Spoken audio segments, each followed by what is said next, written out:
Good morning my dear students, class 10th। Students, आज हम chapter जो जूम पे हमने किया था पर्वत प्रदेश में पावस, उसका वीडियो भेज रही हूँ। तो बेटे, पावस का अर्थ होता है वर्षा।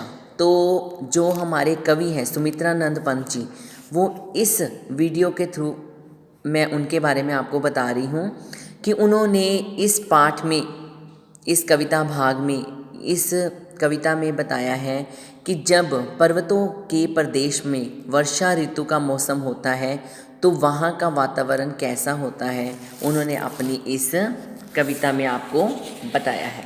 ठीक है, तो इस कविता के माध्यम से हम सीखेंगे कि पर्वतों का रूप और वहाँ का वेश कैसा था जब वहाँ पर वर्षा ऋतु आती है। तो बेटे, इसका प्रसंग मैं थोड़ा सा पहले आपको बता देती हूँ कि ये प्रस्तुत पद्यांश जो है हमारी की हिंदी पाठ्य पुस्तक स्पर्श भाग 2 से लिया गया है। इसके कवि सुमित्रानंद पंत जी हैं। इसमें कवि वर्षा ऋतु का सुंदर वर्णन कर रहे हैं। तो इसमें अब पहला देखिए सेंटेंस, पावस ऋतु थी पर्वत प्रदेश, पल पल परिवर्तित प्रकृति वेश।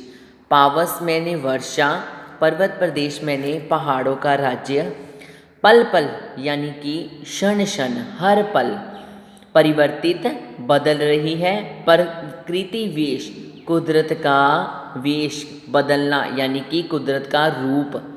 तो इन दो पंक्तियों में कवि कहते हैं कि पर्वतीय क्षेत्र में वर्षा ऋतु का प्रवेश हो गया है, जिसकी वजह से प्रकृति के रूप में बार बार बदलाव आ रहा है। यानी कि कवि कह रहे हैं कि वर्षा ऋतु के आने से प्रकृति का रूप पल पल बदल रहा है, अर्थात कभी धूप आ रही है तो कभी छाँव हो रही है। मेखलाकार पर्वत अपार, अपने सहस्र दृग सुमन फाड़। मेखलाकार का अर्थ होता है बेटे कर्दनी के आकार की ढलान। ऐसे उन्होंने मेखलाकार, एक कर्दनी, कर्दनी एक प्रकार का आभूषण होता है जो औरतें अपनी कमर में बांधती हैं। तो कवि ने उनसे वर्णन करते हुए कहा है कि इस पद्यांश में कवि कह रहे हैं कि पहाड़ों के आकार की तुलना उन्होंने कमर में बांधने वाले आभूषण से की है। कर्दनी के आकार की ढलान बताइए उन्होंने मेखलाकार को। तो मेखलाकार के बारे में बता रहे हैं कवि कि उन्होंने पहाड़ों के आकार की तुलना कर्दनी अर्थात कमर में बांधने वाले आभूषण से की है। कवि कहता है कि कर्दनी के आकार वाले पहाड़ अपनी 1000 पुष्प रूपी आंखें फाड़ कर नीचे जल में अपने विशाल आकार को देख रहे हैं। अपने सहस्त्र दृग सुमन फाड़ कि अपने कर्दनी के आकार वाले पहाड़ अपने 1000 पुष्प रूपी आंखें फाड़ कर नीचे अपने जल में विशाल रूप को देख रहे हैं। कि जो पहाड़ है उनका रूप इतना विशाल है कि उनकी जो 1000 रूपी आंखें, पहाड़ों को क्या कहा है कि उनकी जो 1000 रूपी, सहस्त्र मैंने 1000, दृग सुमन फाड़, दृग सुमन का अर्थ होता है पुष्प रूपी आंखें, कि वो जो मेखलाकार जो बड़े पर्वत हैं वो ऐसे लग रहा है जैसे कि वो विशाल आकार अपना पानी के अंदर से देख रहे हैं। अवलोक रहा है बार बार, अवलोक मैंने देखना, अवलोक रहा है बार बार नीचे जल में निज महाकार। ऐसा लग रहा है कि पहाड़ ने जिस तालाब को अपने चरणों में पाला है वही तालाब आंखें फाड़ फाड़ कर विशाल आईने का काम कर रहा है। यानी कि उसकी भांति वो इतना बड़ा लग रहा है, ऐसा लग रहा है कि वो नीचे अपने जो जल में उसका जो बड़ा आकार है वो उसे आईने में दिखाई दे रहा है। आईना किसको कहा है उन्होंने? पानी में, कि पानी इतना साफ लग रहा है वर्षा ऋतु का कि जब उस पर सूरज की किरणें पड़ रही हैं तो उसे वो दर्पण की भांति लग रहा है। जिसके चरणों में पला ताल दर्पण सा फैला है विशाल, वही तालाब जो उसके चरणों में पला बड़ा है, जिसके चरणों में रहकर वो तालाब चरणों में पाला है, वह तालाब पहाड़ के लिए विशाल आईने का काम कर रहा है।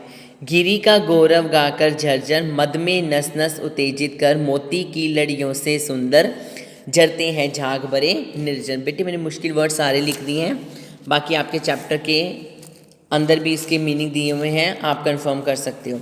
गिरी होता है पर्वत, पर्वत का गौरव गाकर झरझर, कहते पर्वतों का गौरव, पर्वतों के गौरव के गुणगान करते हुए झरने की आवाज़, मद, मद मैंने मस्त कर रही है किसको, कि वो पर्वतों के ऊपर जो झरने के पानी की आवाज़ है ना, वो झरने जब गिर रहे हैं तो वो बेटे ऐसे मन को उत्तेजित कर रहे हैं कि नस नस में जोश भर रहा है।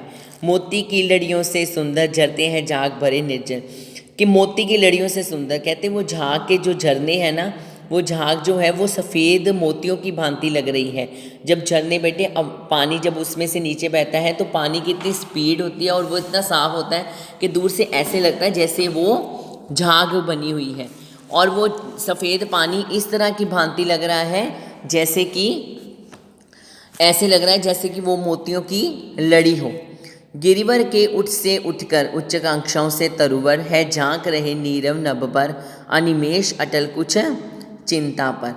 तो इसमें कवि कह रहा है गिरिवर पर्वतराज, कि पर्वतराज जो है वो उड़ के उठ कर, कहते ऐसे कवि को ऐसा लग रहा है कि वो जो पर्वत है ना, उसके पास जो पेड़ लगे हुए हैं, वो पेड़ इस तरह उनसे लग रहे हैं कि वो पेड़ अपना आकृति का बड़ा रूप करके अनिमेष, जैसे वो शांत हैं लेकिन उनके मन में कुछ चिंताएं घटित हो रही हैं। ऐसे लग रहा है कि वो अपने अंदर कोई आकांक्षाओं को, बड़ी बड़ी आकांक्षाओं, इच्छाओं को पैदा करते हुए ऊपर झुके हुए भगवान की ओर देखकर कोई चिंता में मगन लग रहे हैं। यानी कि वो उसे ऐसा फील हो रहा है कि जो वो पेड़ बने हुए हैं ना वहाँ पर, वो इतने बड़े हैं और उनके मन में कुछ चल रहा है, तो वो शांत भाव से कुछ कहना चाह रहे हैं और वो परेशान लग रहे हैं। कवि को ऐसा लग रहा है उन पेड़ों को देखकर। उड़ गया अचानक लो बुदर, फड़का अपार पारत के पर। ठीक है, को कवि को ऐसा लग रहा है कि अब जो पहाड़ है वो अपना जो पहले वाला रूप था उसको उन्होंने खो दिया है। अब वो पहाड़ जो हैं वो बादलों के पार चले गए हैं। ठीक है, तो कवि को ऐसे लग रहा है कि वो पहाड़ जो हैं वो कुछ कहना चाह रहे हैं, पेड़ जो हैं जो कुछ कहना चाह रहे हैं, लेकिन वो चुप है, शांत है। रव शेष रह गए निर्जन, है टूट पड़ा भू अंबर। ऐसे लग रहा है कि चारों ओर वो शांत हो गए हैं, कुछ कहना चाहते हैं लेकिन शांत हो गए हैं, और वो कोई भी शोर अब वहाँ नहीं रहा है। टूट पड़ा भू अंबर, ऐसे लग रहा है कि धरती पर आकर आसमान टूट गया है और चारों तरफ शांति ही शांति हो गई है। दस गए धरा में सभ्य शाल, ऐसे लग रहा है कि जो वृक्ष, शाल एक वृक्ष का नाम है, कि जो वृक्ष हैं, शाल के जो वृक्ष हैं वो धरती पर जब टूट गया है उस वजह से शाल के जो वृक्ष हैं बेटे वो क्या हो गए हैं, वो ज़मीन के अंदर धंस गए हैं। उठ रहा धुआं जल गया ताल, ऐसा लग रहा है कि अब वहाँ पर धुआं जो है वो जल रहा है, किस वजह से कि ताल में आग लग गई है और वहाँ से धुआं उठ रहा है। यो यलद जान में विचर विचर था खेलता इंद्रजान, ऐसे लग रहा है कि इंद्र भी घूम घूम कर अपनी जादूगरी दिखाता हुआ आसमान में देख रहा है कि वहाँ पर क्या घटित हो रहा है। तो ये बेटे हमारा है कवि की ऋतु का वर्णन कि पर्वत प्रदेश में किस तरह का मौसम था और क्या पल पल में सोचा जा रहा था, कवि ये कहना चाहता है। ठीक है, बाकी बेटे कोई चीज़ समझ ना आए तो मुझसे पूछ लेना। Have a nice time.